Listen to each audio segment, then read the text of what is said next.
V8TV, we're currently working on a 69 Camaro loose change that has Wilwood disc brakes. And we're always interested in newer and better ways to stop these cars, because that's something that's often overlooked when you're building a pro touring car, some sort of muscle car, or even street rods. A lot of people make it go fast, but they don't think about making it stop. We've got a new product for this season, and it's going to be called our Challenge Series kit.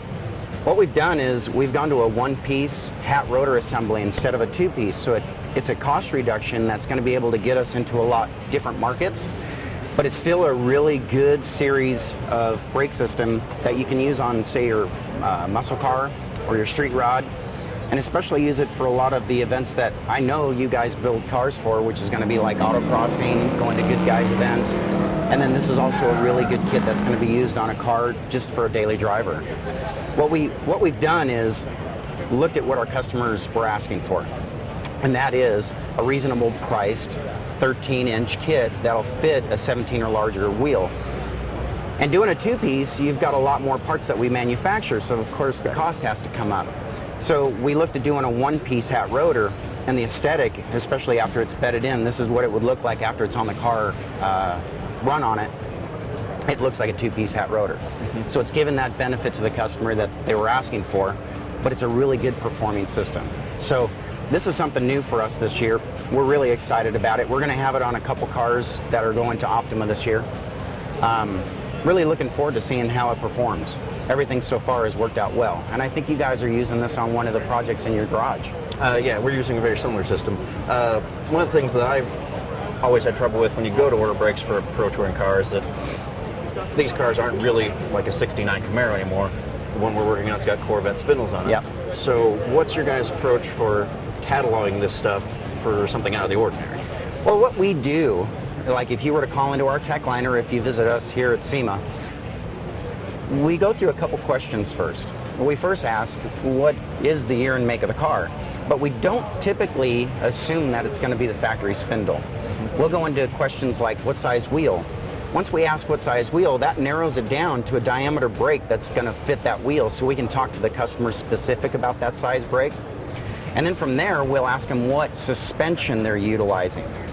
9 times out of 10, if they say we're using a Detroit Speed setup, you know that they have two different ways to go. It's either going to be their C6, C5 based front end, so we'll go ahead and ask them the questions appropriate to find that out.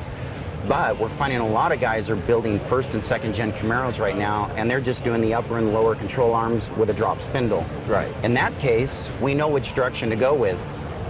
In either event, we can go from 11-inch all the way to a 14-inch kit for those guys. Okay. So you were talking about the one-piece rotor, which you said was a cost benefit, and I know the kit we're using on our loose change Camaro is a two-piece. So can you kind of describe, besides cost, what the differences are? Totally. What happens is when you've got a one-piece, it's a cast iron piece, and it's going to saturate this complete component. The benefit of that is it's a reduction in cost, so we can get the kit out to the customer at a little bit better pricing. But if they're going to be going to Optima, they're going to be doing some really hard track days, we want them to utilize a two-piece like you guys are using. You'll dissipate the heat from this rotor into this aluminum hat, and that aluminum hat is going to be your heat sink, and it's also going to scrub a little bit of weight off of it. And weight is a big big deal when you're trying to save weight on a car. You can do it through the brake system usually. Okay. The other thing that I've always wondered is that make it more serviceable if you're at track day. Is it quicker and easier to maintain something if you've got a problem with a two-piece over a one-piece? I'm going to say it's about the same. I mean, in either case, if you had another spare set of these rotors, you'd be able to just put them on the car and you're done with it. Those, you'll have to go ahead and separate the hat from the rotor. And in this case, that's a 14-inch kit that we utilize, a hat location that uses 12 quarter-inch bolts. And we typically ask if you're going to be at the track using the car hard to safety wire those. So that is a lot of extra labor, but the performance of that particular kit is vastly improved over this. So overall, this is more of a thing that you might put on a daily driver that Yes. you might take to an occasional track event. Like to a good guys event. Okay. Perfect. And it really branches out again to that marketplace where the guy's like on the fence going, I really want to have that 13 or 14-inch brake. I want the 13. but I can't really afford that. We wanted to give them something in the middle of the road that they can afford. Okay. Tell me a little bit more about this caliper. It looks like it's a 4-piston.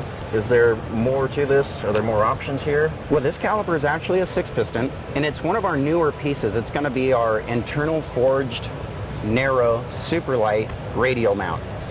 We used to do it in a billet form. We've now gone to a forging, so it's a lot stiffer piece. And then a big benefit is going to be the internal crossover.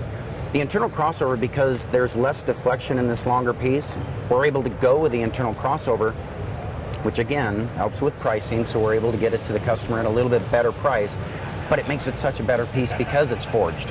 For a lot of other applications that this is used on, like in off-roading, it's a must. You can't have tubes exposed. It makes it a really clean piece, and you'll have less probability of knocking a tube off. Okay. As far as the way that it mounts, I'm not sure if everybody out there knows the difference between a tab mount caliper and a radial mount caliper. A tab mount caliper is a conventional tab where you've got bolts that go into a bracket, but you can't adjust your radial height. You can adjust your side to side, but not your radial height. With a radial mount caliper, you've got adjustability this way and radially. In an application sensitive to heat, the rotor expands. So sometimes you've got to set that caliper a little bit higher because you know that the rotor growth is going to leave you some pad overhang. The other thing about a radial mount is the deflection between the bracket to the top of the brake pad is much smaller than it is from this point to the top of the brake pad. Okay. So it's a much stiffer, better feeling brake pedal. So there's a lot of benefits to going with a radial mount. One of the things that I know a lot of people are kind of scared of with disc brake conversions or disc brake upgrades is fluid displacement and master cylinder compatibility. Yes. What kind of recommendations do you have when it comes to picking a master cylinder for a car? You know, that's one that's always tough, especially when you're building a car that's, I hate to say it, but mosh-poshed with a bunch of different components. Mm-hmm. So a good example is, if the guy's going to run this in the front compared to this, we would go with a smaller bore master cylinder for a manual system than we would with this. Although this caliper is a smaller piece and it's a smaller rotor, it takes less effective volume than the 6-piston. That means that we need to run a larger bore master cylinder typically with a smaller 4-piston brake because it takes more volume. It's got more clamping force than the 6-piston. But because the rotor is larger, we've got more torque at the wheel. We typically go a little bit less on the clamping force with a 6-piston, but that gives you a better pedal feel when you're in a race condition. Well, that's definitely good advice. Yes. Something a lot of people really just don't understand. No, and what we try to urge everybody is, Wilwood has always been known, especially in the early muscle car and hot rod marketplaces, of selling everything a la carte. The reason we do that is we can't just sell you one complete kit for, say, this Camaro behind you. This car might have a DSE spindle on it. It might have, I don't know, G-body spindles on it. We have to sort out what's on the car and then ask the customer how they are going to drive the car. Are they going to is it just going to be a hot rod? How big of a cam is in the motor? Are they going to make enough vacuum if they want power brakes? There's a lot of things that we'll go through and analyze to make sure that we pick the right components to go together. A lot of brake companies don't do that, but we take the time to go through and piece a complete brake system together and then explain why we did it to the customer. It's a beneficial part of what we do.